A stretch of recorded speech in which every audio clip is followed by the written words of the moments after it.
Hello दोस्तों। सोचिए अगर आप एक दिन सुबह उठते हैं और आपको ये मैसेज देखने को मिलता है कि your bank account has been frozen. ना किसी को पैसे सेंड कर सकते हैं, ना किसी से पैसे मंगा सकते हैं, ट्रांसफर वगैरह कुछ नहीं, ब्लॉक। कितनी ज़्यादा टेंशन वाली बात है ये। लिटरली बैंक अकाउंट फ्रीज बहुत ज़्यादा हो रहे हैं आजकल इंडिया में। तो ऐसा क्यों हो रहा है? बैंक अकाउंट फ्रीज होने के पीछे के सारे कारणों के बारे में आज की इस वीडियो में हम पूरी डिटेल में बात करने वाले हैं। कैसे आप अपने आप को बचा सकते हैं इस चीज से, और अगर आप बाई चांस फंस गए हैं और आपका बैंक अकाउंट फ्रीज हो गया है तो आप क्या कर सकते हैं, वो सब आपको आज की इस वीडियो में पता चल जाएगा। और फिर ये भी पता चलेगा कि कैसे आपको 500 रुपीज के बिटकॉइन रिवॉर्ड में मिलेंगे।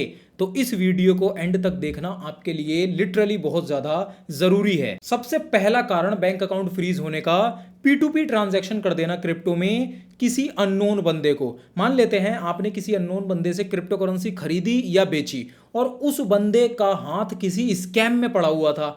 अब इन्वेस्टिगेशन के दौरान जब उसकी बैंक स्टेटमेंट निकाली गई तो उसके अंदर आपका बैंक अकाउंट आ गया और खट से आपका बैंक अकाउंट वहां पर फ्रीज कर दिया गया। एक एग्जांपल लेके देखते हैं। मान लेते हैं दिल्ली का एक रमेश है, उसने क्रिप्टो करेंसी में सोचा कि मैं किसी से क्रिप्टो करेंसी खरीद लेता हूं, ज्यादा पैसों में बेच दूंगा, प्रॉफिट कमा लूंगा। कोई गलत इरादे नहीं है, कोई दिक्कत नहीं है। रमेश ने क्रिप्टो करेंसी खरीद ली, लेकिन 3 दिन के बाद उसका बैंक अकाउंट फ्रीज हो गया। क्यों? क्योंकि जिस बंदे से उसने क्रिप्टो खरीदी थी वो बंदा एक स्कैमर था।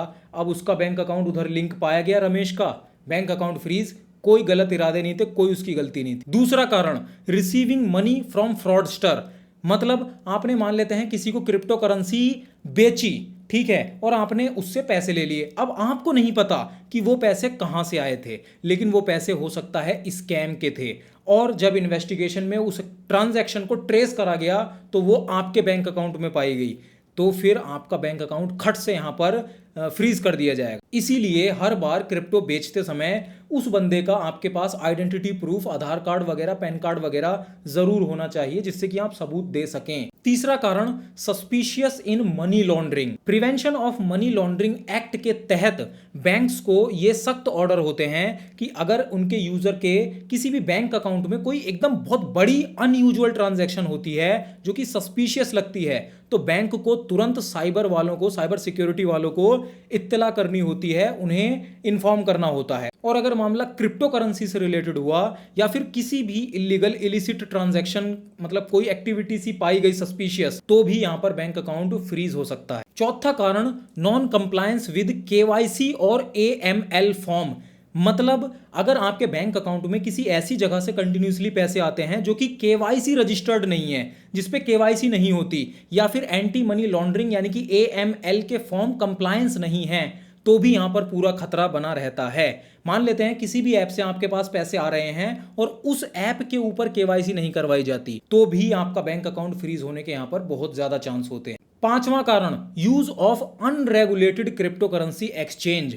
अगर आपने किसी ऐसे क्रिप्टो करेंसी एक्सचेंज से ट्रांजैक्शंस वगैरह करी जो कि इंडिया में बैन है, या फिर इंडियन अथॉरिटीज के पास यानी कि FIU के पास, फाइनेंशियल इंटेलिजेंस यूनिट के पास रजिस्टर्ड नहीं है, और वहां से आपकी ट्रांजैक्शंस बहुत ज्यादा होती हैं, तो भी बैंक अकाउंट यहां पर फ्रीज हो सकता है। इसीलिए FIU रजिस्टर्ड प्लेटफॉर्म का ही इस्तेमाल करना सबसे ज्यादा स्मार्ट तरीका है, सही तरीका है। मैंने आपको वीडियो की शुरुआत में बताया था कि 500 रुपए के बिटकॉइन आपको रिवॉर्ड में मिल सकते हैं, तो वो यहाँ पर मुद्रेक्स में ही, मैं मुद्रेक्स की ही बात कर रहा था, जो कि एक FIU रजिस्टर्ड प्लेटफॉर्म है। आप यहाँ पर देख सकते हैं जहाँ पर आपको कॉइन सेट जैसे यूनिक फीचर, मतलब काफ़ी सारे कॉइन्स का एक सेट बनाकर डायरेक्ट उसके अंदर इन्वेस्टमेंट करने का फीचर, और सैकड़ों कॉइन्स में इंडिविजुअली अगर आप इन्वेस्टमेंट करना चाहते हैं तो सैकड़ों कॉइन्स आपको यहाँ पर मिल जाते हैं। तो अगर अभी तक आपने मुद्रेक्स को डाउनलोड नहीं किया है और आप करना चाहते हैं, डिस्क्रिप्शन में मैंने आपको लिंक दे रखी है, ओरिजिनल डाउनलोड लिंक,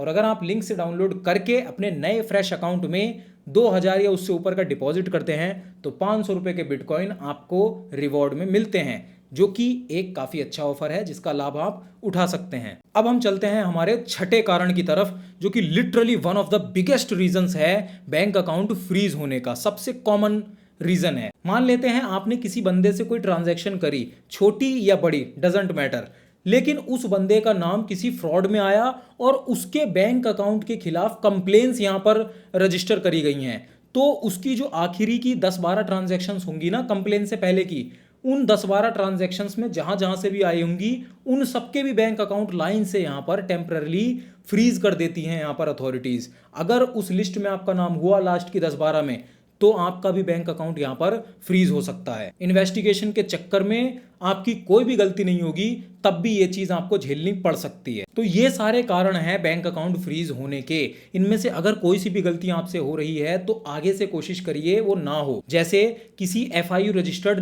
जो नहीं है प्लेटफॉर्म, उसे इस्तेमाल करना। जो प्लेटफॉर्म बैन है उसके ऊपर यहां पर बाइंग या सेलिंग करना, या फिर P2P बहुत ज्यादा करना, वो भी किसी अननोन बंदे से। अगर आप P2P करते भी हैं तो बंदा नोन होना चाहिए, सामने जेन्युइन होना चाहिए, उसका आइडेंटिटी वेरिफिकेशन एटलीस्ट आपके पास होना चाहिए, आधार कार्ड, पैन कार्ड वगैरह, जिससे कि आपको दिक्कत आने पर आप कम से कम सबूत तो पेश कर सकें। आपको कोई भी मोटी ट्रांजैक्शंस एक बार में अनयूजुअल नहीं करनी है, या फिर ज्यादा, एक से ज्यादा नहीं करनी है। और अपनी जो भी ट्रांजैक्शंस होती हैं उनका रिकॉर्ड भी रखना है कि कहाँ से आ रही हैं, कहाँ को जा रही हैं, सारा प्रॉपर देख के रखना है, ताकि आप बता सकें कि भाई कोई उल्टी सीधी ट्रांजैक्शन नहीं है, मेरी नजरों में करी गई है ट्रांजैक्शन। लेकिन अगर दिक्कत हो ही गई है और हो गया बैंक अकाउंट फ्रीज, तो अब आगे क्या करना है वो एक बार देख लेते हैं स्टेप बाय स्टेप। सबसे पहले तो आपको अपना मैसेज वगैरह चेक करने हैं और ईमेल्स चेक करने हैं। अगर साइबर सिक्योरिटी या बैंक की तरफ से आपको कोई मेल या मैसेज आ रखा हो तो उसको एक बार जरूर आपको चेक करना है।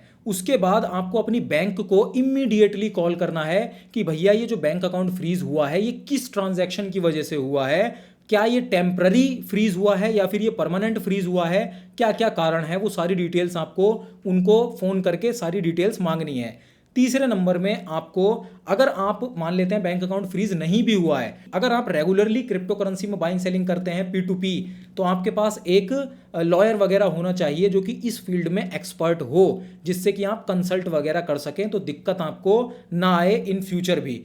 और आपको सारे के सारे जो एविडेंस हैं वो यहाँ पर गैदर कर लेने हैं। अगर आपने किसी से भी ट्रांजैक्शन करी थी तो उसका bank account number, phone number अगर आपके पास है, मैसेजेस वगैरह, चैट हिस्ट्री वगैरह, या फिर अगर उसने कोई स्क्रीनशॉट आपको भेजे हों अपने किसी जगह के, हर तरीके की चीज़ जो भी आप यहाँ पर गैदर कर सकते हैं वो सारी आपको गैदर करनी है। और फाइनली अगर आपका प्रॉब्लम का सॉल्यूशन नहीं होता तो आपको कंप्लेन कर देनी है यहाँ पर cybercrime.gov.in के ऊपर कि मेरी बिना किसी गलती के मेरा यहाँ पर बैंक अकाउंट फ्रीज हुआ है, इसे जल्दी से जल्दी अनफ्रीज करवाया जाए। जिसके लिए आपको अपना आइडेंटिटी वेरिफिकेशन भी अपने पास रखना है एविडेंस के साथ, मतलब आपका आधार कार्ड, पैन कार्ड, और आपका जो भी आपने ट्रांजैक्शंस करी है, आपकी बैंक अकाउंट स्टेटमेंट, और जो भी आपके पास क्रिप्टो थी वो भी जेन्युइन तरीके से आपके पास थी, उसका लिए प्रूफ, और वो सारी फाइलें जो भी यहाँ पर ज़रूरी हैं, स्क्रीनशॉट्स वगैरह, वो सब आपके पास होनी चाहिए कंप्लेन करने से पहले। और फाइनली आपको बैंक से दोबारा राइटिंग में भी अगर हो सके तो वो भी करना, नहीं तो आप फिजिकली भी बैंक की ब्रांच में विजिट करिए। वहाँ पर अगर आप एक ट्रस्टवर्दी कस्टमर हैं अपनी बैंक के, और आपकी बैंक को आपके ऊपर बेसिकली भरोसा है, रेगुलर काम होता है, तो आपकी बैंक भी आपकी पूरी पूरी यहाँ पर मदद तो बैंक को करनी चाहिए अगर आपका बैंक अकाउंट फ्रीज यहाँ पर हुआ है तो। ठीक है, तो यही सारी चीज़ें हैं जो बैंक अकाउंट फ्रीज को लेकर आपको पता होनी चाहिए। ठीक है, अगर फ्रीज हो गया तो भी मैंने आपको बता दिया। अगर कोई सवाल अभी भी आपके दिमाग में है तो ज़रूर आप उसे कमेंट में पूछिए, मैं जल्द से जल्द कोशिश करूंगा आपको आपके सवाल का जवाब देने की। बाकी हमारी इस वीडियो से अगर आपको वैल्यू मिली तो हमारी वीडियो को लाइक भी ज़रूर कर दीजिए। बाकी हमारे चैनल को सब्सक्राइब ज़रूर कर लीजिए, आपके लिए बहुत ज़्यादा इंपॉर्टेंट वीडियो यहाँ पर है, और मैं आपसे इसी वीडियो में मिलता हूँ।